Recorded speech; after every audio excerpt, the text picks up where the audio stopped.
What is up, Viego mains? Season 13 is upon us, and it is time to talk about all things Viego. If you're interested in what items to build and what runes to take, this video is going to cover all of that. I'll go over the patch preview, and then we'll get into the items. Let's get into it.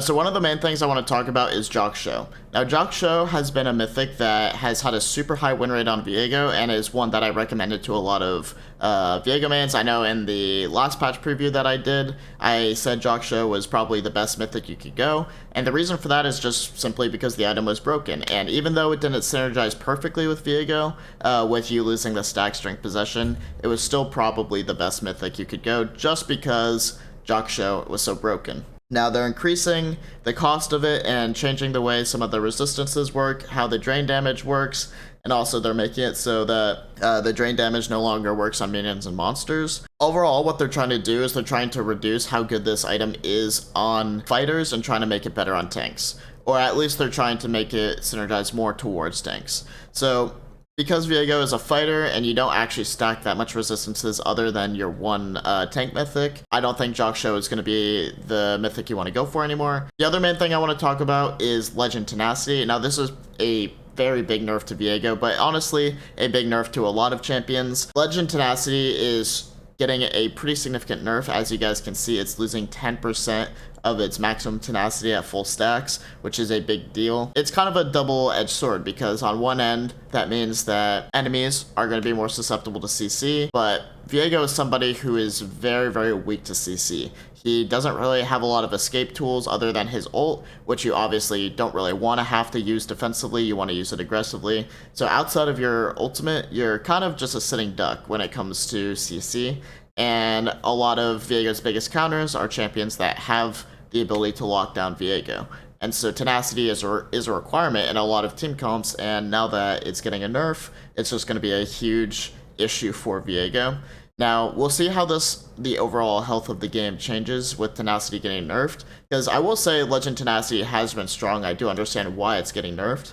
And like I did say, it does affect the enemies as well, but this is something that I will be a little bit worried about, and I'll talk about it later when I talk about the runes, but Legend Tenacity is getting nerfed, and we will see how that affects Viego in the long run. Alright, now on to the item build. So for patch 13.1, there's basically going to be 3 mythics that I think you should build, and those 3 mythics are Divine Sunder, Kraken Slayer, Iceborne Gauntlet, and Heartsteel. And in my opinion, pretty much the 2 mythics that you will be mostly focusing on are Divine Sunder and Kraken Slayer, and the rest are situational. Although this is what I will recommend, is I'm going to explain to you what you're supposed to build and when. However, if you're not somebody who's super confident in knowing when to build which mythic, I honestly recommend just sticking with Divine Sunder. Divine Sunder has kind of always been the staple mythic for Viego and is very good at being good in most scenarios. Obviously, sometimes there's mythics that are more optimal than Divine Sunder in very specific scenarios, but if you're not confident, then you will be perfectly fine climbing with just Divine Sunder only. But if you're interested in learning how to optimize Viego to its fullest, then I will go over the rest of the mythics for you right now. So as I said, Divine Sunder is the mythic that is probably going to be the most consistent in most scenarios, and that's why you see a lot of people running Divine Sunder every game, because a lot of people like to just turn their brains off with item building and just build something super consistent and focus on other aspects of the game, which is completely reasonable and honestly has its own benefits. So the standard build would be Bork pretty much in every build, into whatever boots you need, into Divine Sunder, into Death's Dance sometimes. If they're like heavy magic damage, I'll go like Maw third, or if I'm like super snowballing, I'll go Wit's End third, because Wit's End has more damage. The main thing I want to talk about with the Divine Sunder build is Lord Dominik's. Now, I know a lot of people don't like building Lord Dominik's when they build Divine Sunder, because they're like, alright, well, I'm building an item with health, so it kind of defeats the purpose of Lord Dominik's, but you have to consider the fact that Viego has crit scaling in his Q and his ult, so even though you don't get as much value out of the Giant Slayer passive, the fact that Lord Dominik's has crit strike chance in the item, it does make the item of Lord Dominik's more valuable in a lot of ways than Serelda's. Also, it's cheaper. So I think Lord Dominik's is still good with Divine Sunder, even though you don't get as much value out of Giant Slayer. However, even if you're attacking a Dr. Mundo, for example, you'll still get Giant Slayer passive, just because obviously the Dr. Mundo is going to have way more health than you, even with Divine Sunder. Divine Sunder, kind of the standard build for this patch. However, if you want to get into some more unique options, Kraken Slayer is always a good option. Kraken Slayer actually always has a pretty high win rate with a high play rate, and a lot of people just opt for Kraken Slayer over Divine Sunder in most cases. Also, if you're in low elo, pretty much anything below Diamond 2, I would say that you can get away with building Kraken Slayer every single game if you really want to. The issue with Kraken Slayer is you go Bork into Kraken, which is an extremely high damage 2-item power spike, but has 0 resistances. You have no defensive stats whatsoever, which basically means you're a glass cannon. And as you guys, if you've played Viego a lot, you know that when you go in, if you get exhausted, they Zanyas, they flash your combo, you pretty much have nothing, you're just a sitting duck. So you have to be a lot smarter with Kraken Slayer, and I would say Kraken Slayer has a higher skill cap because it makes you more vulnerable. Now, if you feel comfortable getting away with that, or if you're in an elo where they won't actually punish you for those things, then I would say building Kraken Slayer is perfectly viable. I often go Kraken Slayer whenever I'm snowballing. If I'm ever in a situation where I'm ahead but I have all losing lanes, I build Kraken Slayer, and that's basically because I get in the mindset of I have to 1v9 carry. That's it. It's Kraken Slayer. If it's ever a game where you feel like it is time to just put the team on your back, where you need the damage, where you need the ability to do things for yourself, Kraken Slayer is the way. And also, if you're snowballing super hard, that means you can realistically get to a 3rd item pretty easily. And once you get Death Stance, you're actually not that squishy. You're a lot more reasonable in terms of your overall build. You have a good defensive item along with all the damage, so I'm a big fan of Kraken Slayer. Sometimes going Glass Cannon is necessary. If you have like an extremely beefy team, like you have a tank support, a full tank top laner, and like a Galio or TF mid, someone with low damage, you might just be like, alright, well my team needs damage, we lack damage, let's go Kraken Slayer, and that's perfectly reasonable, and that is basically the scenarios in which I would take Kraken Slayer. Iceborne Gauntlet. Iceborne Gauntlet is super simple to recommend. You go Iceborne Gauntlet when the enemy team is full AD. That's basically it. If the enemy team is full AD, build Iceborne. It's that simple. You see the enemy team, someone says in champ select, guys, they're full AD. Iceborne Gauntlet. The reason for that is because Iceborne Gauntlet no longer gives MR, but it does give a significant bunch of armor. Also, I put Merc Treads here, but realistically, if they're full AD, you would probably build steel caps unless they have a ton of CC.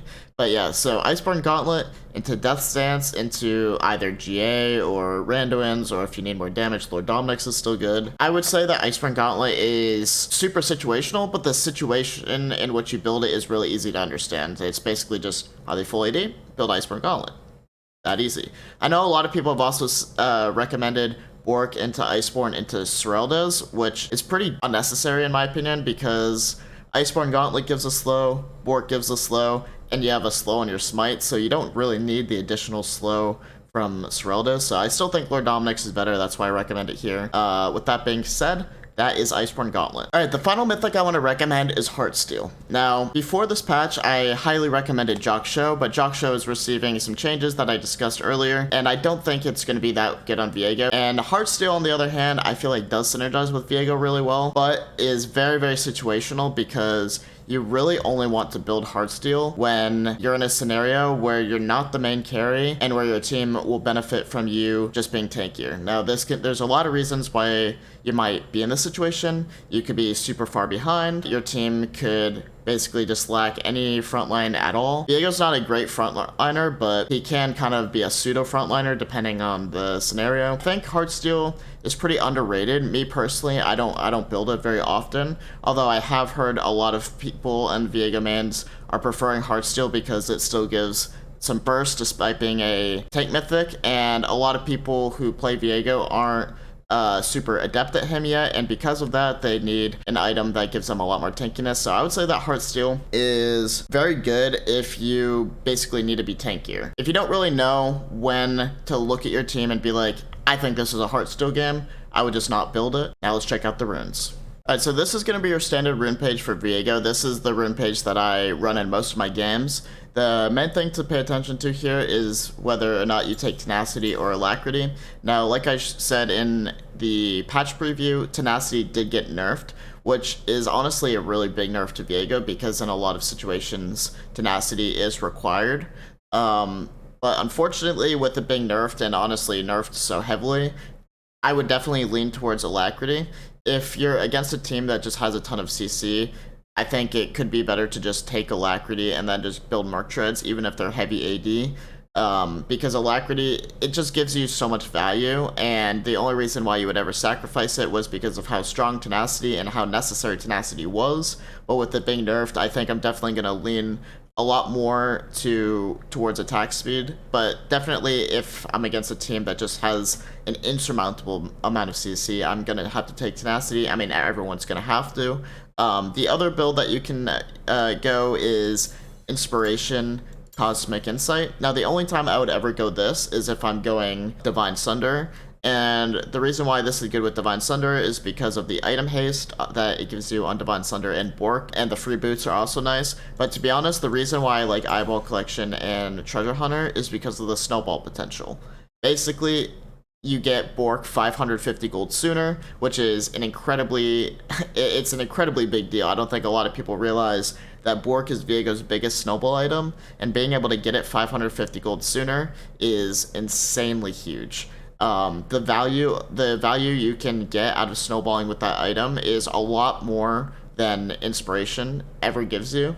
However, Inspiration is is a lot more consistent, because if you fall on your face early game and don't get your Treasure Hunter stacks, you don't really get to snowball as hard on Viego. However, I think that you should kind of assume that you're gonna snowball on Viego, because you never want to go into a game thinking, oh, I'm just gonna shit myself and not perform well. So I prefer Treasure Hunter in almost every scenario, although if you're not really comfortable with this rune set, or you don't like it, you can go Inspiration with boots and Cosmic Insight.